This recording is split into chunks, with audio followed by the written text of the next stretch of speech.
I remember Deep Blue Sea fondly. It's Craven a Shark movie, and there's Thomas Jane, who reminded me of a young Christopher Lambert, Samuel L. Jackson, LL Cool J, and the lovely Saffron Burrows.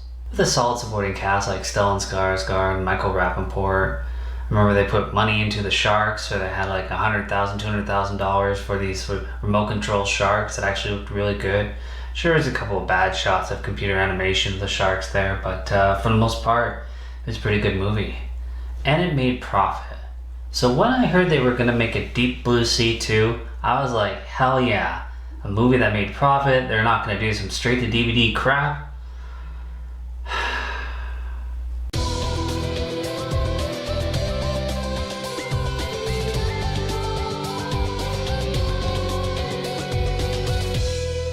Deep Blue Sea 2, starring no one I've ever heard of. It starts out with a couple of fishermen and they're finning sharks, which is illegal. They're just chopping off the fins and tossing the sharks back into the water to drown. Sadly, this mimics real life and why they're becoming an endangered species. Humankind just can't share a planet. We kill over 100 million sharks a year, which is just dreadfully sad. Come on.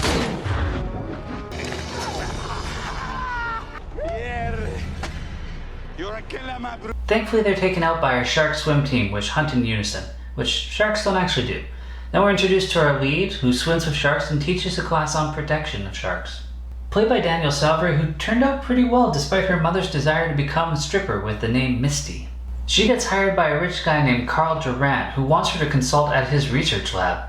The research lab is a small shed on a lengthy dock surrounded by a chain fence, which the sharks got out from, because it doesn't keep them in, because they dug underneath the chain fence. They must have done it with their little flippers or something, yeah. Misty meets a few more of our disposable scientists. Our badass Thomas Jane replacement, Trent Slater, is in charge of security. He pushes a button to show that he can control the sharks. You know, anytime there is a human attack, stay calm! It's just a case of mistaken identity. Come on, you guys!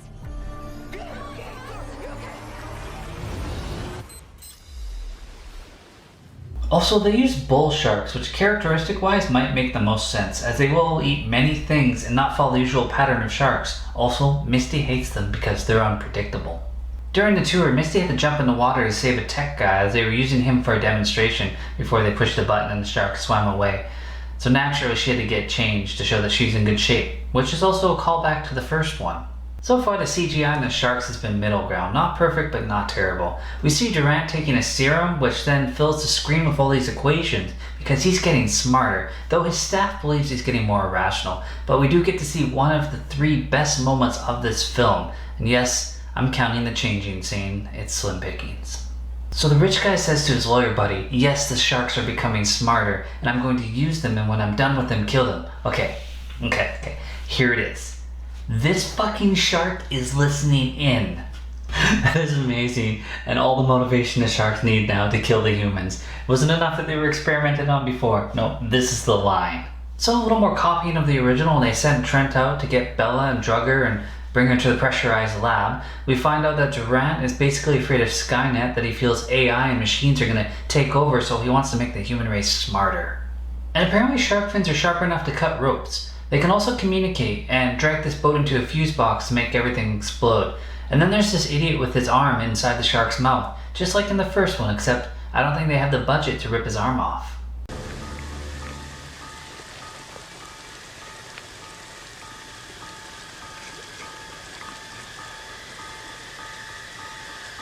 Sharks start ramming the station. Although they tell you to punch a shark in the nose, apparently they can still use it as a battering ram, which causes an explosion. We get to see a dead lawyer, and we find out that Bella was a mother and had all these baby sharks, which are very piranha-like.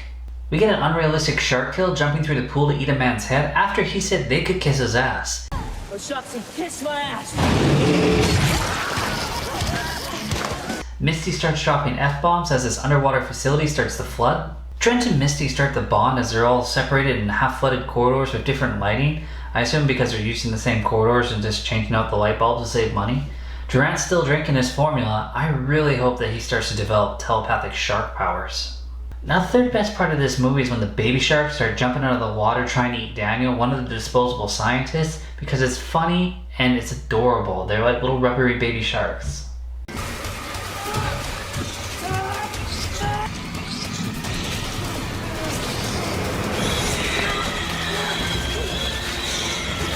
Josh, one of the tech guys, decides to hide in a shower until the water level rises and all the baby sharks get in there. But never again do we see the rubber baby sharks. They start using implied kills and just throw blood in the water. Durant, Trent, and Misty find a tunnel that leads back to the surface, basically a ladder and a shaft. Nothing as elaborate as the first movie. And Durant walks Misty down there because she might tell him. Once they reach the surface, they call the Coast Guard, but they never really confirm anyone heard them. However, we do get a drone sent out, and I guess that's what the Coast Guard does now. They just send out a drone to confirm whether there's actually trouble. You could use satellite imaging and see a giant heat signature or something, because that was burning. But a shark jumps out of the water and eats it anyways.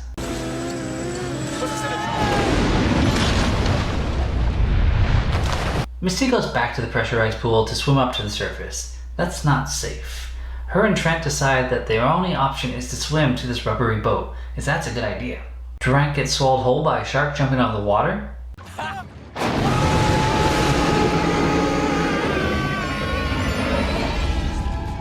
So Aaron the tech guy, Trent and Misty all survive, and Trent pushes a button which blows up the facility and causes a lot of explosions, because the explosions in water are going to kill the sharks.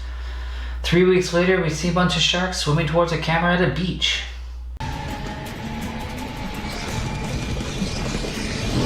This was a big disappointment. Rob Mayers, who played Trent, was okay, but not very interesting. Danielle Savre, although she survived the movie, she's a real victim here. Hopefully her performance catches someone's eye and she gets better work.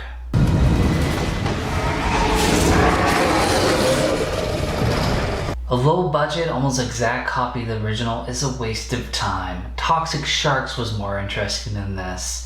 I mean, I guess if you like bad movies, go ahead, but it's not so bad that it's good. It's just bad. I think I'm gonna go cry in the corner over this after watching it.